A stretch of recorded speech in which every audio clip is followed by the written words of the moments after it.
புரிஞ்சுக்கோடி.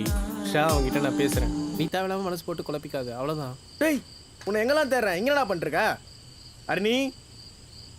இன்னைக்கு நம்ம ட்ரீட்டு. மச்சான் உன்கிட்ட தனியாக பேசணும். இங்கேயே பேசலாம்டா. கொஞ்சம் வாயேன். என்ன மச்சான் தனியாக கூப்பிட்டு வந்த? அவரை தப்பா நினச்சிட்டு போறாடா. டேய் மச்சான், நீ என் கூட பழகுற மாதிரி எல்லாரும் கூடயே பழகுவியா? என்னடா? சொல்லு.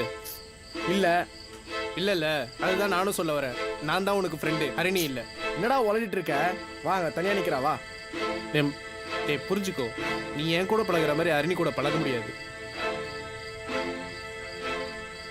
மச்சான் அவன் ஏதாவது தப்பா நினச்சிக்கிட்டாளா? நாங்கள் போய் சாரிக்கு வா.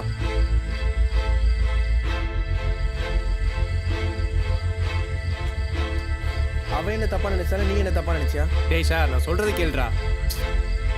அவன் என்ன தப்பா நினைச்சாலா நீ என்ன தப்பா நினைச்சியா? டேய் மச்சான், அவன் என்ன தப்பா நினைச்சாலா நீ என்ன தப்பா நினைச்சியா? டேய் ஆமாண்டா, நான் தான் உன்னை தப்பா நினைச்சேன். அவ ஏன் ஆளா உன் ஆளா? எப்போ பார்த்தாலும் கூடிய சுத்திட்டு.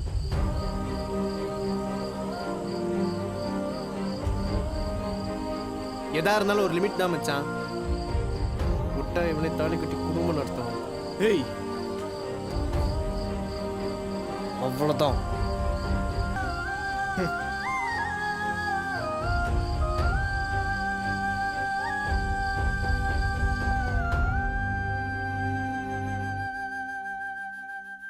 மச்சான் ஒரு நிமிஷம். ஏய் வந்துட்டேன்டா. சாரி மச்சான், மோனி எங்க? அவ அங்கே நிற்கிறா. சரி நான் போய் பிக்கப் பண்ணிட்டு வந்துடுறேன். நான் அவளை பிக்கப் பண்ணிக்கிறேன், நீ முன்னாடி போ. சரி ஓகே. மச்சான் உனக்கு ஏதோ ஒர்க் இருக்குன்னு சொன்னில்ல? ஒர்க்கா? நீ ஒர்க்கை பாரு, நாங்கள் 2 பேரும் போயிட்டு வந்துடுறோம். மச்சான் எல்லாம் சொல்லி உன்னை அவாய்ட் பண்ண மனசு வரல. நீயே புரிஞ்சுக்கோ, அவ ஏன் ஆளு. தப்பாட்டுக்காத.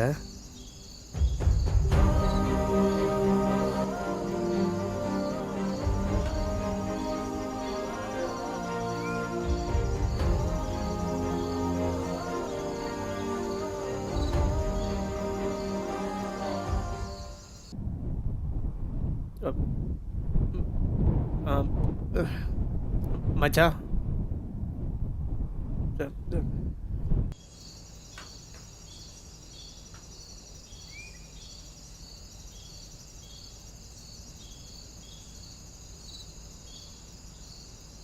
அரணி எப்படி இருக்கா?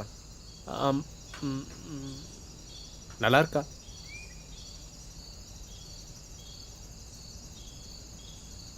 கல்யாணம் ஆயிடுச்சா? ஆயிடுச்சு. கூப்பன் கூட தோணல.